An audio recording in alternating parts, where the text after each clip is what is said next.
Hey everybody, Richard Bliss Brooke here with yet another The Authentic Networker podcast. And today I have the great honor. This is a lifelong achievement award for me and a great honor that I have as my guest, Jack Canfield, on this podcast. Hello, Jack, and thank you for being here. My pleasure, Richard. Thank you for inviting me.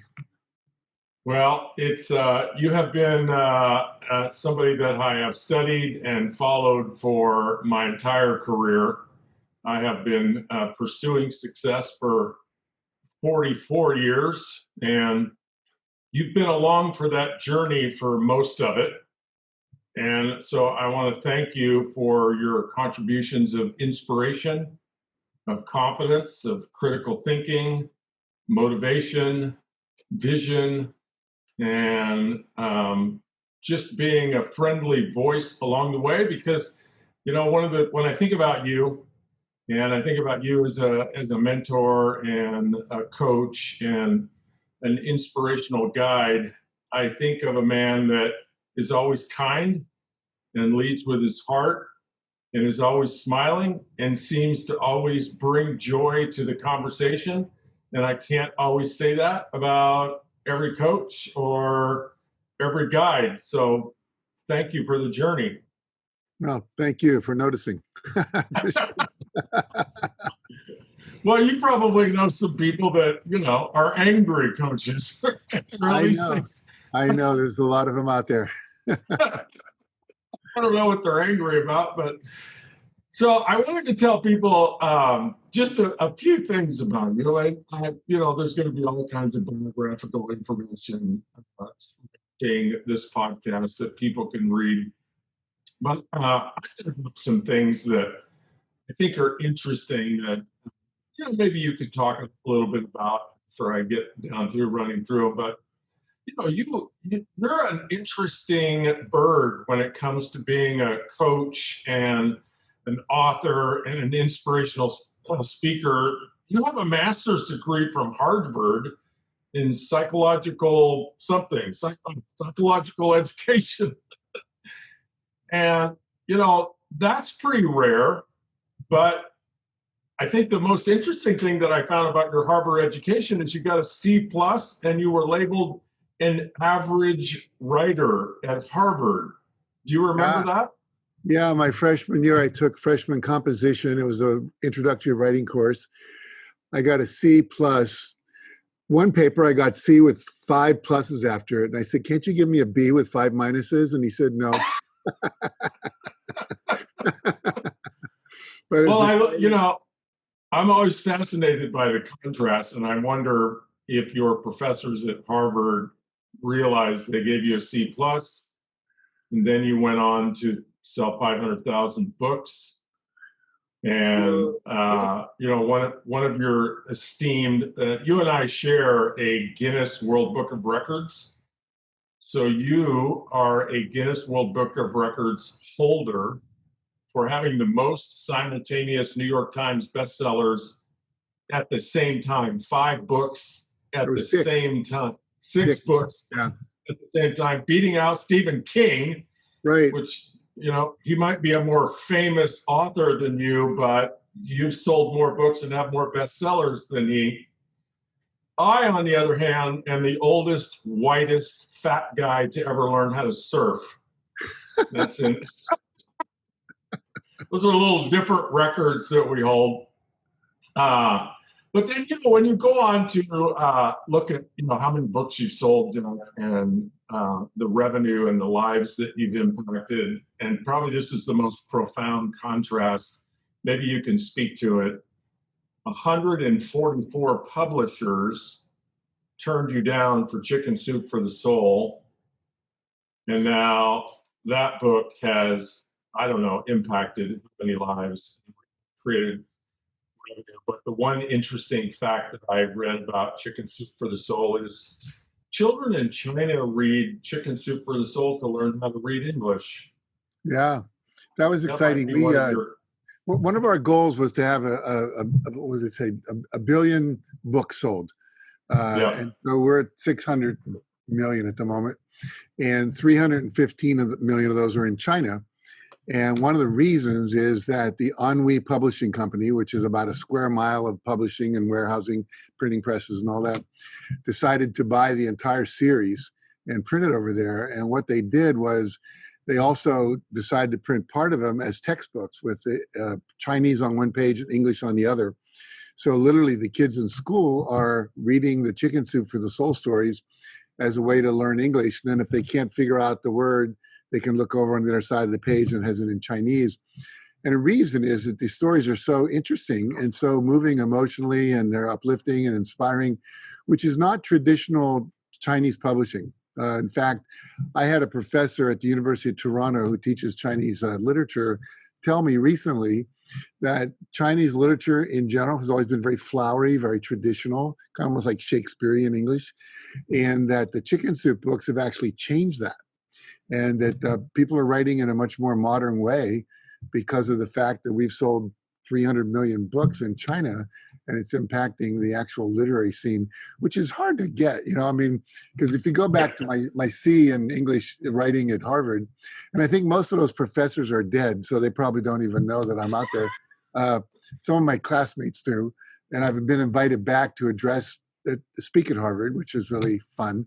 But the reality is for me that it was never about the money. It was never about the fame and the fortune, which has all come, but it was about making a difference. And we used to have a phrase that we were changing the world one story at a time. And now we have over 20,000 stories that have been published in the books. There's over 200 books in the series. And again, in India, there's over 100 million books have sold there. And what's fascinating about India, when I was there, you'd see these people on the street hunkered down. They sit on, I don't know how they do it, because I'm an old white guy too with bad knees, but they sit with their knees and their butts almost touching the floor, and they're reading a newspaper. And it'll be 5 people sitting around reading a newspaper. And the average book is passed around to 6, 10 people. And so even though we've only sold 100 million, we probably had 1 billion people in India read our books. And that's been very exciting. So I'm thrilled by it. I mean, we knew we wanted to make a big difference, but the difference we've made is way beyond anything we could have comprehended. Do you have an inkling, Jack, about in the early days when you wanted to write, when you had ideas about writing, did you have an inkling that you had a style that you needed to stick with to be in integrity with yourself, that was perhaps controversial or not popular or not mainstream? Did you have a sense that you were a little bit off the beaten path with your style? I write what I call conversational style. In fact, I teach people to teach that way too. You know, a lot of people that go to Toastmasters and they study certain speakers who, like Tony Robbins, very dynamic, hits himself on the chest. That's not me. And I talk like I'm having coffee with someone. And, what I'm doing, I've talked to 20,000 people, an Herbalife convention in India of 8,000 people, and I talk to them like I'm talking to you. And I write that way. I write as if I was talking to you. And I will read it again. And with Chicken Soup for the Soul, every story in that book was rewritten at least 6 times. And it wasn't to make it more flowery. It was actually to make it less so. Like my sister-in-law is an interior designer, decorator. And she said, good interior decoration is taking stuff out, not putting stuff in. Because most people live in a cluttered, look at the antique store, which I would do, because I collect all these things from around the world when I go. And she's always taking them out, and she creates a better space, so I think editing for me has been the same way. I love making metaphors. I remember when I was writing The Success Principles, I wrote a story about a guy who wrote Sleepless in Seattle. And he basically, his first novel his first screenplay was a romance, but it took place in the Cold War era, and nobody was interested in the Cold War because the Berlin Wall had just fallen. So he said, what's it's a topic that's timeless? And he said, well, romance is timeless. What can I do that's different? He said, it's always boy meets girl, and then there's conflict. The parents don't like them. They get separated. Look who's coming for dinner was a black guy and a white guy, and they got a white girl, they got together and the parents didn't like it. And you have to overcome all these obstacles. He said, what if the people don't meet until the last scene? And so I wrote up all that and how he had been rejected numerous times, and so that was the story. And then I had another story about a coffee bean roaster who happened to be in Seattle, who was sleeping on the coffee bean bags because he couldn't afford a bed at the time. And now he's very, very wealthy, makes hundreds of millions of dollars. But it was interesting. What I said was, well, someone was writing Sleepless in Seattle. That's how I started the next chapter. Joe was in Seattle sleepless because he was sleeping on coffee beans. And that to me was so freaking cool to be able to make that segue. But other than that, I don't try too hard. I just want to tell a story, have what we call the chicken soup moment, which is where you kind of pull the rug out from someone and make them cry, make them laugh, give them goosebumps. And we call that the chicken soup moment. And that's what we look for. I always said, if someone reads a story and they want to call their mom and say, Mom, I got to read this to you, or Richard, you need to buy this book, then we've succeeded. Yeah. Yeah, I'll bet you share my angst that when we're listening to political speeches, we wish, could somebody just put the teleprompter down and just tell us what they believe? Yeah, talk from your heart. Of course, unfortunately, they'd probably say something that would get repeated 1,000 times and raked over the coals. But well, we know a few people who leave their script and actually do that, and they do get in trouble for sure. Yeah, well, yeah, I'll go for authenticity over the snafus anytime. Me too. A question that comes to me, Jack, is your impact globally has been, wow, just unprecedented. The #1 success coach in the world, impacted millions and millions of people, like going on billions. Did you have that vision early on? You started off teaching inner city kids in Chicago. This is a long way from that platform. Right. What were you thinking about back then? And did you have the vision of, I want to go big, or did you start like one step at a time from a vision standpoint? I think it was one step at a time. I remember one of my mentors, W. Clement Stone, said, do what you do so well that when you do it well, people will want to bring you up to the next level to do that thing well. And so basically, my career has been kind of just following my heart. I was a student at Harvard, as you mentioned, and I was a Chinese history major as an undergraduate, really. And what happened was, someone said there's an easy A. I needed an easy A. I was taking all the wrong hard courses. And so my roommate came back and said, this is the easiest course I ever took. You just have to show up and they give you an A. I went, what's that? I'll take it. And it was called Social Relations 10, Socrel 10. It was the humanistic side of the psychology department at Harvard. RATS was the psych department. Socrel was the kind of human interaction behavioral side. And I went and took this, what was the equivalent of an encounter group. We just sat around, talked about our feelings, talked about our goals, our visions, our hopes, our dreams, our fears, etc. And it was cool. And I said, I want to go up and do that. And they said, well, you can't because you didn't have any undergraduate psychology courses except this one. And so you can't get into grad school in psychology. But you're a history buff, so you could get into high school teach history, either at the college or high school level. So that's what I did, basically. Went to the University of Chicago, studied teaching, went back to the University of Mass, which is actually where I got my MA in psychological education, and was all but dissertation for a PhD. I made a mistake of writing a book before I graduated, and the book took off. And like Cheech and Chong in one of those movies said, we don't need no stinking badges. And so I don't need no stinking PhD. I'm getting invited all over the world to speak, and they're paying me money. I don't want to sit around and write a dissertation. I'd write a book. They pay you for that. So I dropped out at that point. But the point is, I went to the University of Chicago. They had a tour of schools where you could intern at your second year. And one of them was DuSable High School. And it was ranked in Time Magazine as the worst high school in America.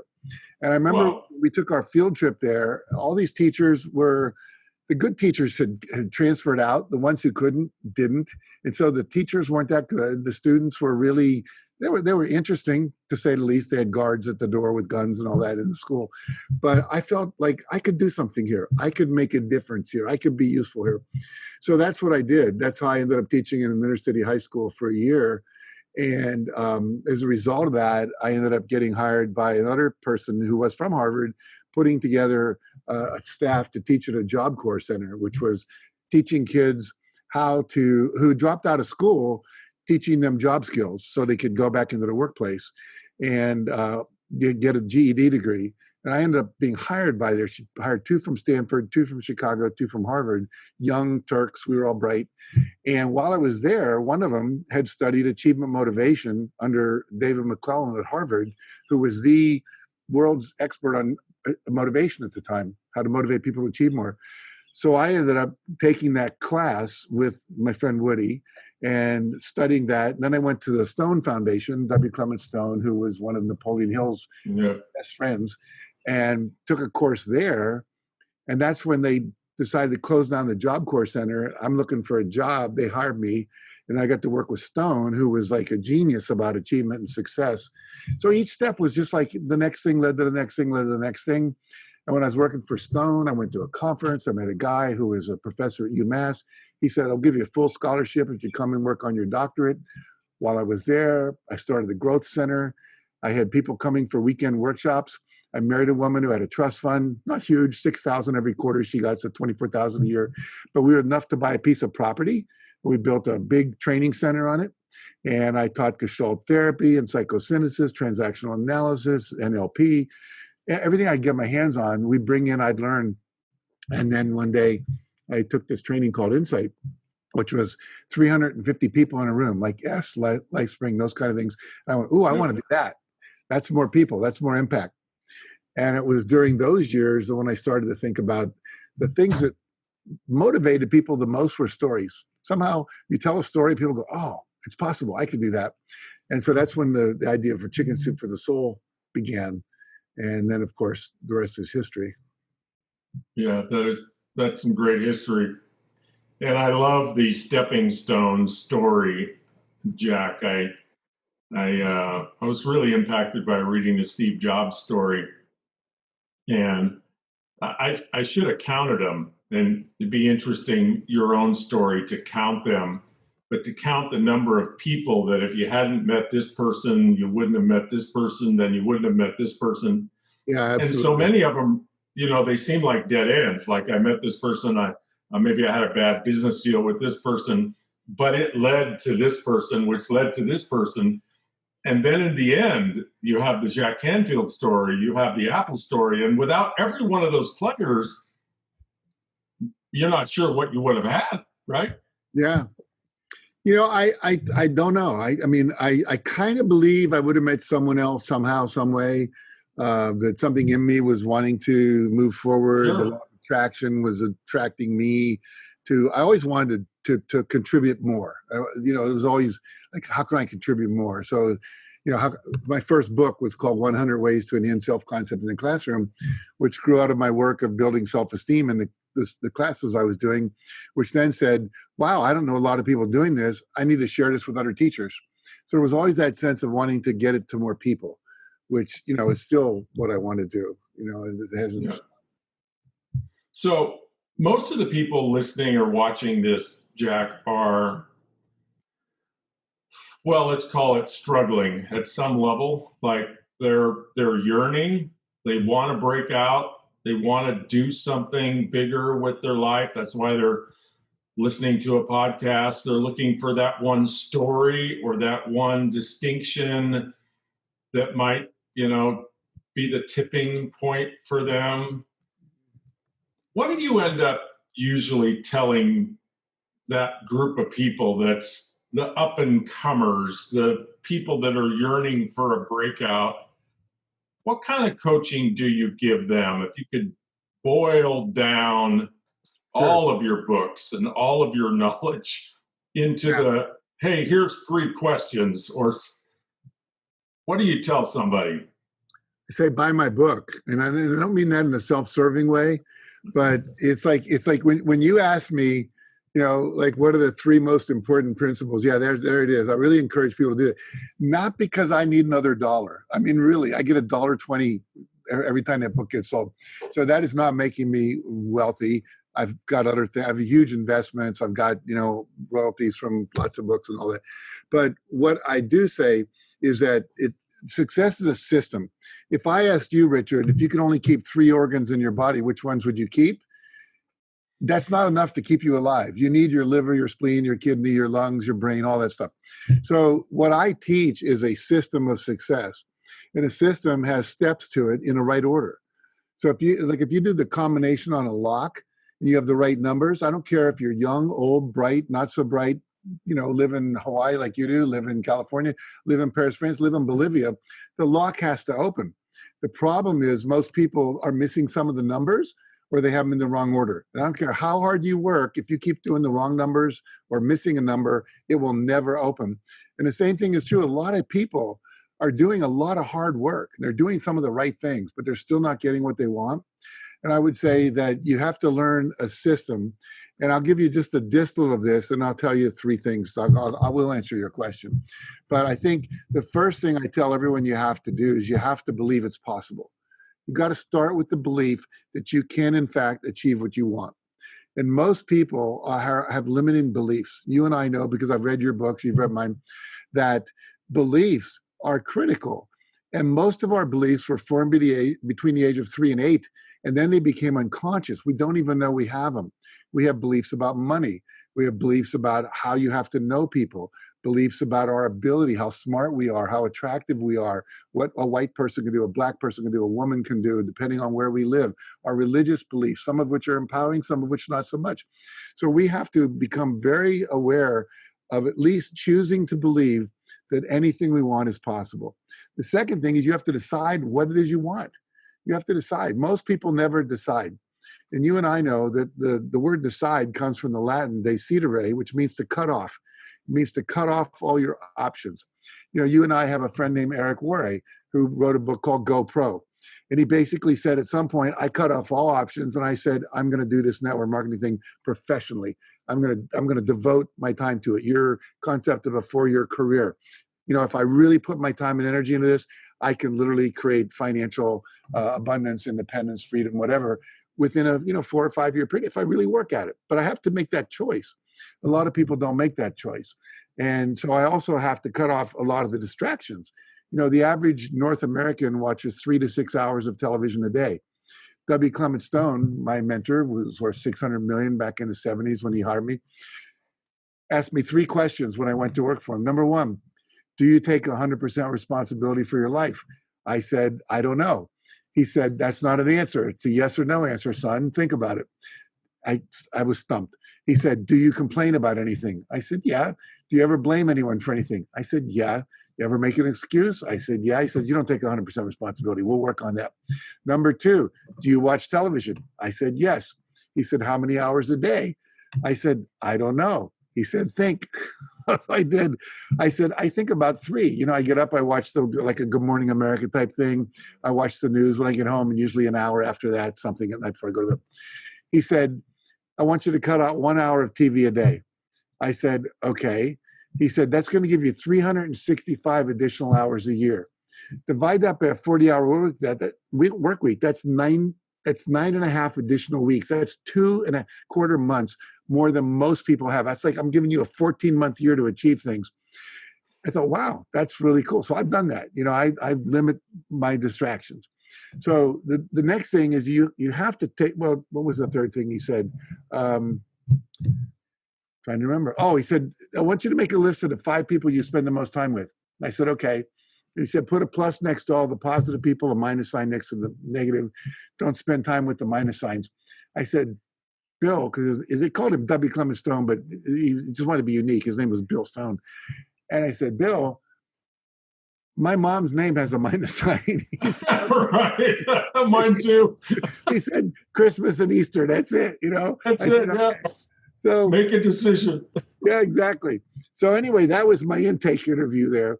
And so take 100% responsibility means no excuse making, no blaming, no complaining. And I teach a formula, which you know, called E plus R equals O. There's events in your life. You then have a response to that event that equals the outcomes you get. So someone comes along with an opportunity, like, you know, sign up for my network marketing company, come to this party, come to this thing, read this book, take my seminar, sign up for this webinar, whatever it might be. And how you respond to that determines your future. Everything you're currently experiencing, I'm still talking to all the people that are struggling, everything you're currently experiencing is a result of how you responded to an earlier event. Someone gave you $1,000 bonus, you went to Vegas, you blew it. It was fun, you have a memory, but your net worth didn't go up. You didn't go take a seminar that could have changed your life forever and made you $1,000 a week more for the rest of your life. So you've got to be willing to take a look and say, everything I'm experiencing, I either created it, allowed it, or co-created it in some way. You know, like we don't create everything, but we allow a lot of stuff to happen to us. And even if there's a hurricane, like there is, as we record this in, you know, Texas and Louisiana, what happens is you have a response. When they said, get out of town, did you get out of town? A lot of people didn't. Some of those people died. And so the reality is everything you're currently experiencing, the quality of your relationships, how much money you have, how much health you have, how much happiness you have, is a result of the thoughts, the images, and the behaviors and what you say and do. And that's it. That's all you can control. And so once you know that and you take responsibility, then I would say, determine what your life purpose is. I don't know if you have what you call a life purpose statement, but mine is to inspire and empower people to live their highest vision in the context of love and joy. So whatever your vision is, I want to inspire you to believe it's possible and give you tools to make it happen. And I don't care what your mother wants, the Pope wants, what Richard wants for you, whatever. What do you want for you? That's the key. And once you have that, and you know that purpose, and you create a vision for your ideal life that would fulfill that purpose, turn that into specific goals, turn that into a plan. Don't be addicted to your plan, but have a plan. Be willing to adjust your plan, respond to feedback, continuously take action, have an accountability partner or a mastermind group to hold you accountable, and never give up, then you're going to be successful. And most people don't do that. And so that is a little distillate of the core of the success principles, although there's 67 principles in the book.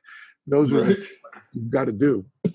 This is the book, by the way. This is the Bible, folks, right there. Go to Amazon or go to jackcanfield.com, buy that book, and then I'd love to hear you talk about this, Jack.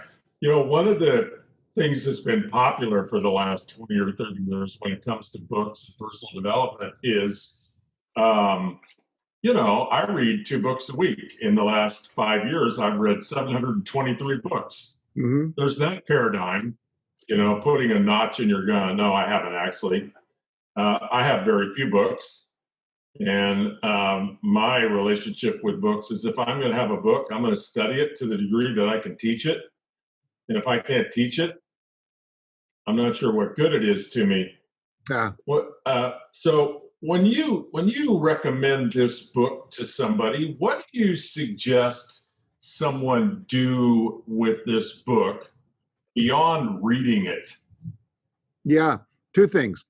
I'm going to sound self-serving. I don't mean to, but I actually wrote a book this year that came out called the Success Principles Workbook. Yeah, and the that's reason right. I wrote this, the reason I wrote that book, Richard, is because there's 17 principles in there, all the ones I mentioned, and it's like a workshop. So literally there are sheets to fill out, there are exercises to do, there are guided visualizations that you can, we put URLs where you can go and actually listen to a guided visualization on your computer. Everything, if you were taking a 2-day workshop with me, is in that book. And so you want to do the book. I almost called that book, Don't Read This Book.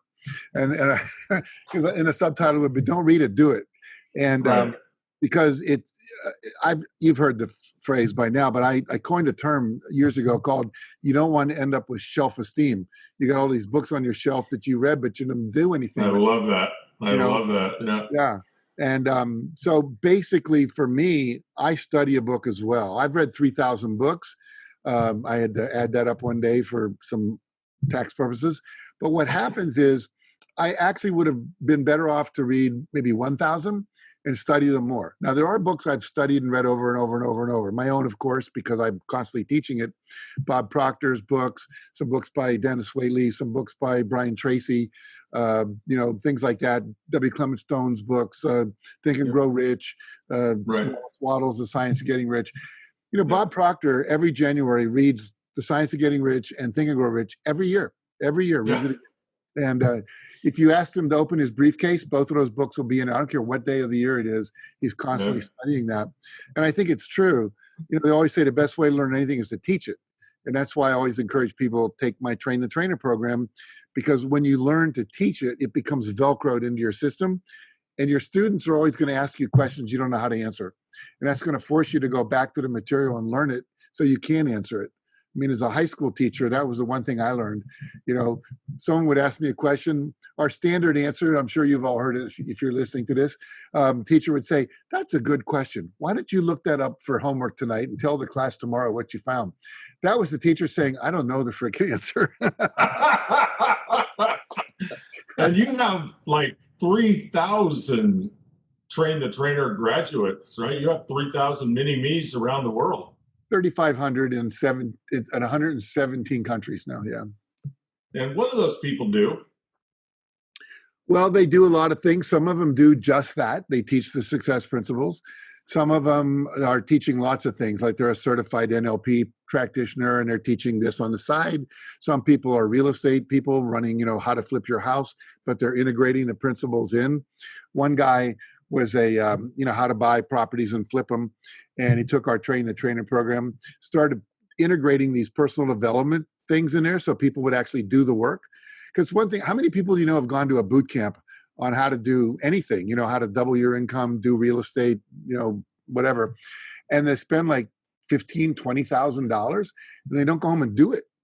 And so basically, he started doing these activities to help them deal with their limiting beliefs, to teach them how to have a mastermind group, how to stay accountable and so forth.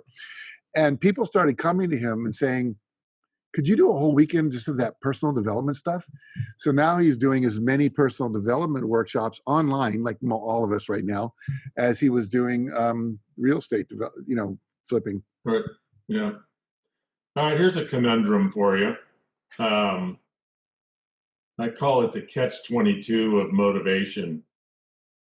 So, as I was listening to you distill the principles, 17 principles down into 7 minutes, that was pretty good, by the way. That was brilliant.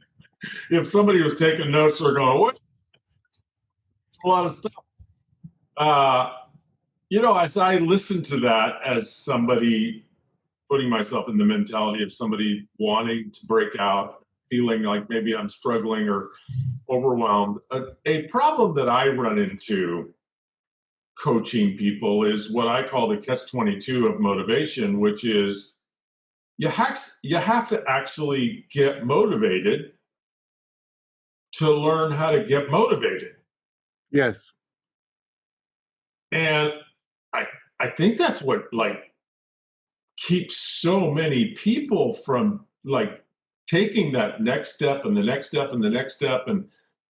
And so how do you deal with that with people? How do you coach people through leaning in to learning how to empower yourself when you feel disempowered?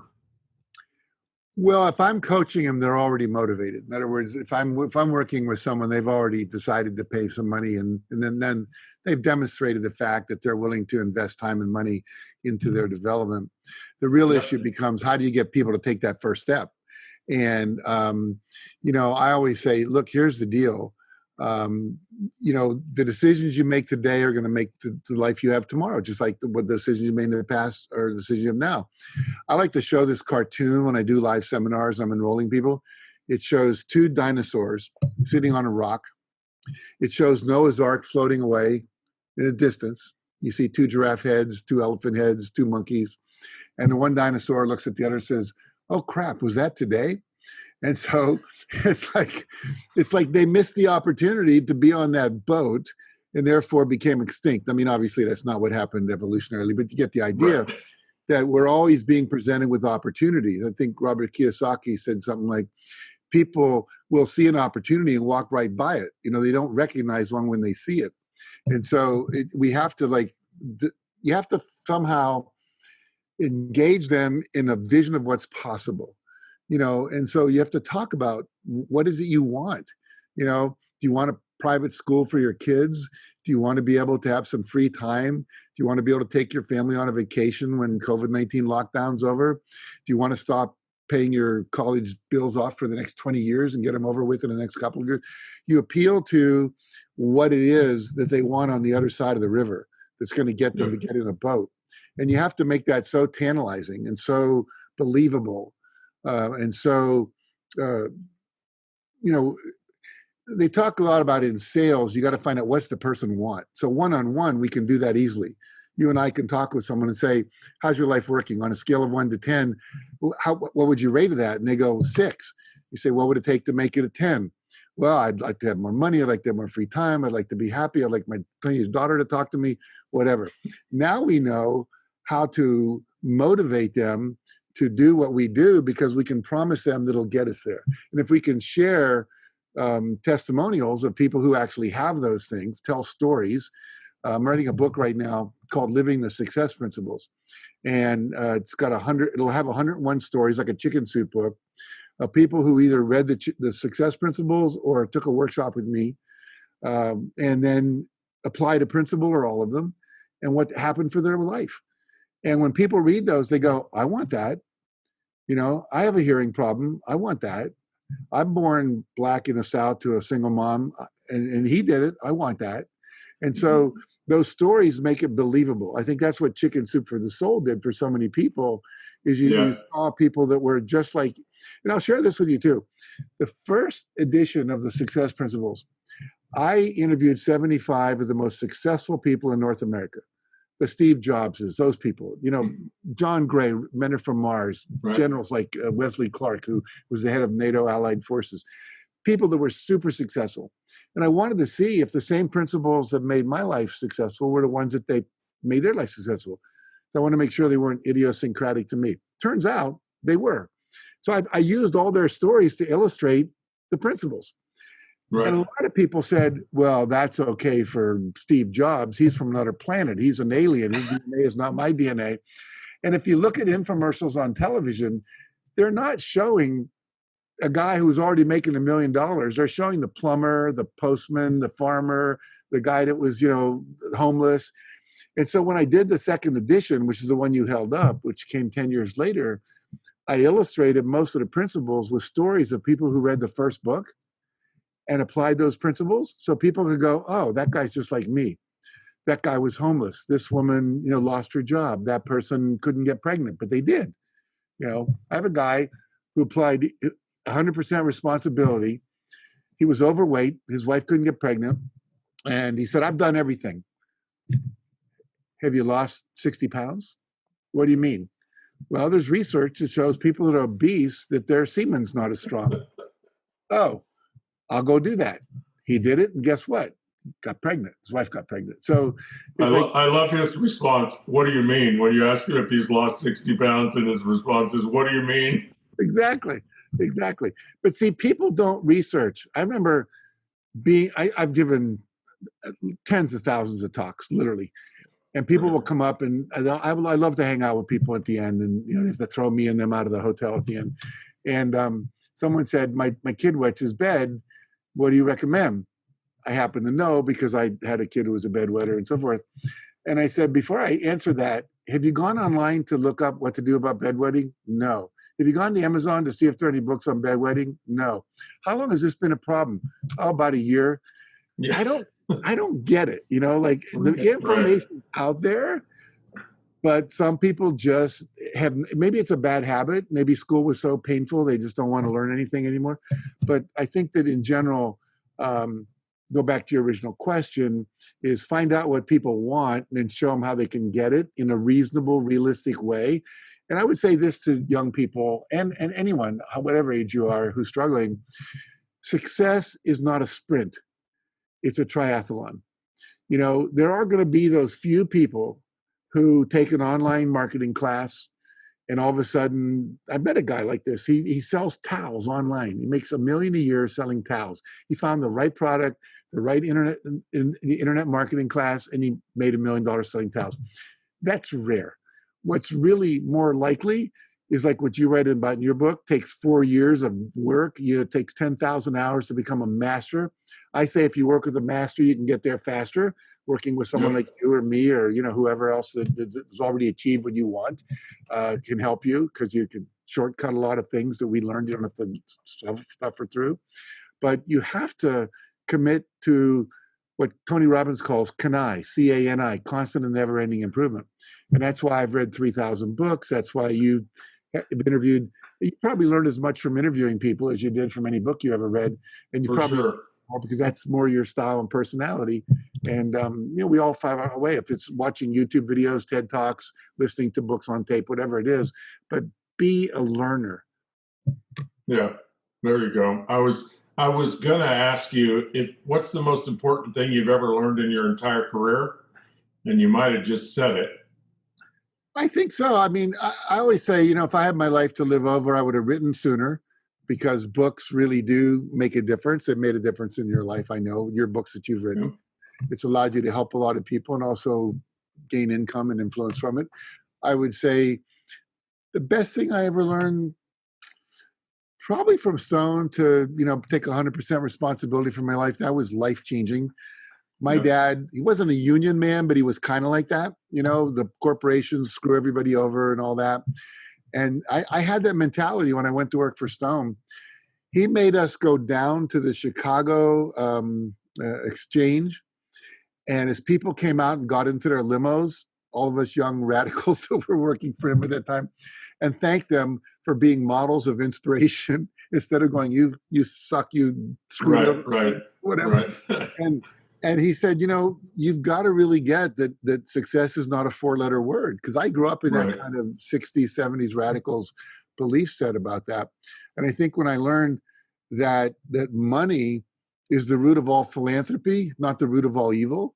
It's people's lust after greed is the root of all evil, not money. And so he changed a lot of my thoughts about success, and I would have to give him a lot of credit for that. Yeah, there's interesting demonization of big business, right? But as you said that, I just thought, well, money's also the root of all employment. There you go. There you go. I got 12 employees, and they're very happy about me. Right, of course. And the money you risked to create the business, and the millions of hours you invested. Hey, I want to ask you as we wrap up, what's the future of the Canfield organization? What are you guys doing now that you're really fired up about? And what's your vision for the next 4 or 5 years? I think a couple things we're fired up about. One, I'll come from what we've been traditionally doing, then something we just started to do. Traditionally, we've been a training and a publishing company. We don't publish the books, but we author the books and have them published by traditional publishers. So we develop courses and classes. I teach them live, we teach them online, and we have click to buy courses, where you just click and it's all been recorded and you can go through it, get certified in certain things and so forth. So when the pandemic hit, we had about $500,000 in deposits that we would have had to return if we couldn't pivot all those people into online trainings. And we lost a few people, but we were successful. And we developed a bunch of new classes and coaching programs and mastermind groups and so forth, all of which have been super successful. And I think what we've learned from that is that a lot of people talk about what's the new normal going to be. We use the phrase the new better. So 2 things happened for me out of this that switched everything. Number one, some of my keynotes I couldn't do, conferences. I speak at these big 1,000-person conferences. I had one with Bacardi, the rum people, supposed to go to Bermuda, talk to their 400 managers coming in from around the world. They had to cancel that because Bermuda was in lockdown. Nobody could go in or out of Bermuda. I don't even know if it's still open or closed. But anyway, they said, since all of our people are at home, why don't we open up to all 4,000 employees instead of the 400 managers? So now I got to talk to 4,000 400 people, probably sold 2,000 books that day. And I didn't have to fly to Bermuda. I didn't have to fly back, just walk down from my bedroom to my office, which I'm in right now, and got my full fee. So that opened up some doorways of what was possible. The second thing is we had a Breakthrough to Success course planned, and we had to cancel that. And so we said, let's pivot everyone into an online course, and then we'll open it up to people overseas, because mostly it'll be people from Southern California who are going to come to that. So we had people from, like, I think it was 42 countries sign up that never would have come to a weekend workshop in LA. So now we're really doing a lot more international, and we're recording it so people can watch it in Asia later. And sometimes we're doing one in the morning and one at night so we can hit the European market and the Asian market. We've also, this is the other thing that's traditional that was expanding, is our Train the Trainer program. We set a goal to train 1 million trainers by the year 2030. So we got 10 years to go. And Wow. we now have, as you've heard, 3,500 trainers. We've now identified about 50 what I call senior trainers. We're going to train them to be trainers of trainers, certify them in all the continents, and then unleash them to do that. And so our goal is still a goal I think is possible to do. Plus, we now are training people.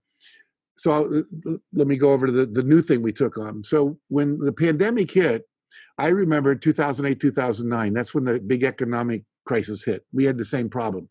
We were primarily teaching teachers and doing lots of educational conferences and workshops, and that money all dried up. And so it was like, we have to become a public seminar company, a corporate training company, et cetera. Last question, and I'll let you go, because I'm sure you have a full calendar.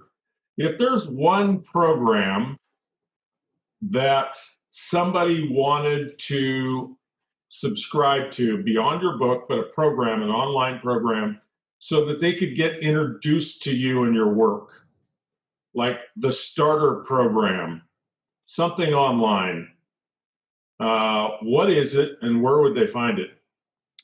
Go to jackcanfield.com. That's easy. And I would go to, if we have a free 10-day program you can take, which is called the Success Challenge, 10-day Success Challenge. And it'll take you through 10 days of about 5-minute lessons, which will introduce you to how to apply some of these principles we talked about. If you want to go deeper, and kind of our entry-level course you'd pay for, which is a couple $100, is called YELP, Your Extraordinary Life Program, YELP. That's a great way to start as well if you want to like go deeper and really dig into it. But at the very least, go to the website, jackcanfield.com, get on the mailing list, because what I do every 3 months, Richard, I do a free call. I have about 1,000 people on that call. I take people through a 30-minute belief change exercise where we identify one belief that's subconscious, you don't even know you have it, that's blocking your success. And I do that as a public service and as a way to get people to see the power of the work we do. And then people, if they decide they want to do more, they can. But the point being that you don't want to miss, that's a great opportunity. So at least get in the game so you're aware of that. But 10-day Success Challenge, and then also the Your Extraordinary Life Program. Virtual training, life coaching club, online, what you just mentioned, Jack, like get on Jack's mailing list and tap into that free program, jackcanfield.com, because that's going to give you a toe in. Yeah. And then you're going to find, what is Jack doing where you can hitch a ride, because, one of the like low-hanging fruit success principles is all of us, for nothing or a little tiny bit of money, the same amount of money we're spending for coffee or, Netflix, we can tap into a multi-millionaire that will give us the wisdom of the ages and give us the formula. And all we have to do is follow directions and put the work in, and 4, 5, 6, 7 years later, folks, life, nothing will be the same for you. In fact, 4 or 5 months from now, if you do the work, nothing will be the same for you.